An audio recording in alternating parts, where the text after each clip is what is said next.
ঈদের শেষ মুহূর্তের কেনাকাটা ঘিরে জমজমাট রাজধানী সহ সারা দেশের বিপণী বিতান। এই নিয়ে জানাতে ঢাকা ও সিলেট থেকে যুক্ত হচ্ছেন আমাদের সহকর্মীরা। শুরুতেই রাজধানীর গুলশান থেকে যুক্ত হচ্ছেন সহকর্মী নাহিদ কামাল। কামাল, ঈদের শেষ দিকে কেনাকাটায় ক্রেতাদের ভিড় কেমন দেখছেন আপনি যেখানে রয়েছেন? যে ঈদের বাকি আর মাত্র কয়েকদিন, এমন পরিস্থিতিতে কিন্তু এরই মধ্যে রাজধানীর বিভিন্ন শপিং মলগুলোতে কিন্তু আসলে উপচে পড়া ভিড় লক্ষ্য করা গেছে। বিশেষ করে আজকে থেকে যেহেতু সরকারি ছুটি চলছে, এরই মধ্যেই গতকালকে যারা আসলে ঢাকা ছেড়েছেন, গতকালকে আমরা বিভিন্ন শপিং মলগুলোতে মানুষের ভিড় লক্ষ্য করেছি। এই মুহূর্তে আছে আমি রাজধানীর police plaza Concord shopping mall যেটি রয়েছে সেই শপিং মলে আছে। এখানেও দেখা যাচ্ছে আসলে বিভিন্ন শ্রেণীর পেশার মানুষই আসছেন এবং বিভিন্ন শোরুমগুলোতে দেখা যাচ্ছে আসলে ঈদের যারা কেনাকাটা এখনো বাকি আছে তারা কিন্তু কেনাকাটা নির্বিঘ্নে করার চেষ্টা করছেন। বিকাশ পেমেন্টে 10,000 টাকার বেশি অফার, শপিং চলছে তো। তবে এই শপিং মলটি আসলে একটু অভিজাত শ্রেণীর মানুষ, যারা একটু শৌখিন মানুষ যারা রয়েছেন তারা কিন্তু এই শপিং মল থেকে কেনাকাটা করছেন এবং বিভিন্ন ব্র্যান্ডের শোরুম কিন্তু এখানে রয়েছে এবং বিশেষ করে নারী, পুরুষ এবং ছোটদের বেশ কিছু আয়োজন, বিশেষ আকর্ষণ থাকছে এবং বিভিন্ন ব্র্যান্ডের নতুন কিছু কালেকশন এই মার্কেটটিতে থাকায় কিন্তু আসলে অনেকের পছন্দের তালিকায় রয়েছে এই মার্কেটে বিভিন্ন শপিং মল। এবং এখানে দেখা যাচ্ছে নতুন কালেকশনের মধ্যে পাঞ্জাবি, থ্রি পিস এবং ম্যাচিং করা পাঞ্জাবি, বিশেষ করে কাপল পাঞ্জাবি এবং ড্রেসগুলো যেগুলো রয়েছে সেগুলোর কিন্তু বাহারি সমাহার দেখা যাচ্ছে এই শপিং মলের বিভিন্ন শোরুমগুলোতে। এবং আমরা যারা ক্রেতা এবং বিক্রেতাদের সাথে কথা বলে যেটি জানতে পেরেছি, ক্রেতারা বলছেন এই শপিং মলের বিভিন্ন প্রোডাক্টের দাম একটু বেশি হলেও আসলে মানের দিক দিয়ে এবং ব্র্যান্ডের দিক দিয়ে অনেক ক্ষেত্রেই এই জায়গাটিতে অনেক এক্সপোর্টের জিনিসও পাওয়া যায় এবং দেশের বাইরের থেকে আমদানি কিন্তু অনেক প্রোডাক্টও কিন্তু এখানে রয়েছে। সেই ক্ষেত্রে দামের পরিমাণটা কিছুটা বেশি। তবে দোকানিরা যেটি বলছেন, অন্য যে কোনো বারের তুলনায় এবার এখনও মোটামুটি তাদের বেচা কেনা চলছে এবং তারা চেষ্টা করছেন যে গ্রাহক সন্তুষ্টি সামনে রেখেই যেভাবে পারা যায় এবারের ঈদ যেন নির্বিঘ্নে গ্রাহকরা করতে পারেন এবং তাদের সন্তুষ্টি যেন তারা পেতে পারেন, সেই লক্ষ্যে আসলে তাদের শোরুমগুলো সাজানো হয়েছে, বিভিন্ন কালেকশন আনা হয়েছে। সেই সাথে আসলে আরেকটা বিষয় জানিয়ে রাখি, এখন কিন্তু রাজধানী এর মধ্যে ফাঁকা হতে শুরু করেছে এবং শেষ মুহূর্তের কেনাকাটা চলছে। যাদের অনেকে যারা কেনাকাটা কয়েকদিন ধরে করছেন, যারা ঢাকা ছাড়বেন তাদের শেষ মুহূর্তে যেই সব পরিবারের সদস্যদের জন্য এবং নিজেদের জন্য যেসব কেনাকাটা বাকি রয়েছে সেগুলো কিন্তু কেনাকাটা চলছে এবং বিভিন্ন শ্রেণীর পেশার মানুষ এখানে ভিড় করতে কিন্তু আমরা দেখেছি। বিশেষ করে এই মার্কেটের যেই লেডিস কালেকশন যেগুলো রয়েছে সেসবে কিন্তু আসলে ক্রেতাদের আগ্রহ বেশি রয়েছে এবং আনকমন কিছু কালেকশনের কারণে এই মার্কেটের বেশ কিছু শপিং মল যেগুলো, বেশ কিছু দোকান যেগুলো রয়েছে সেগুলোতে আসলে কর্মজীবী সহ মূলত গুলশান, বনানী এবং উত্তরা থেকেও এই শপিং মল থেকে আসলে কেনাকাটার জন্য পছন্দের তালিকা অনেকের রয়েছে এবং তারা কিন্তু এই শপিং মলে এসে তাদের কেনাকাটাগুলো কিন্তু করছে।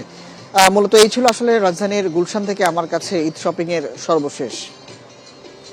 আপনি আমাদের সঙ্গেই থাকবেন। এবার আমরা যুক্ত হতে চাই সিলেট থেকে আমাদের সহকর্মী রানা মজুমদারের সাথে। রানা, শেষ দিকে সিলেটের কেনাকাটার খবর একটু জানাবেন আমাদেরকে। তো বিভিন্ন ধরনের বিপণী স্থান কিন্তু এই এলাকায় রয়েছে এবং এলাকাটিকে আসলে ক্রেতাদের আকৃষ্ট করতে নানা ধরনের কিন্তু পদক্ষেপ নিয়েছেন এখানকার যারা ব্যবসায়ী রয়েছেন। এবং এখানে মূলত সকাল থেকে একদম রাত অবধি এই যে বিপণী স্থান সেগুলোতে কিন্তু একদম লোকারণ্য থাকে এবং ক্রেতা বিক্রেতাদের উপচে পড়া ভিড় আমরা কিন্তু দেখি যে একদম দুপুরের পর থেকে মূলত ইফতারের পরে এই যে ভিড় সেটি কিন্তু আরো বেশি বেড়ে যায়। পাশাপাশি এই মুহূর্তে আসলে যারা এখানকার ক্রেতারা রয়েছেন তারা বেশিরভাগ ক্ষেত্রেই শেষের দিকের যে কেনাকাটাগুলো করা প্রয়োজন, বিশেষ করে জুতা কিংবা অন্যান্য ধরনের যে প্রসাধনী সামগ্রী সেগুলো কেনাকাটা করতেই কিন্তু এখন ব্যস্ত সময় পার করছেন।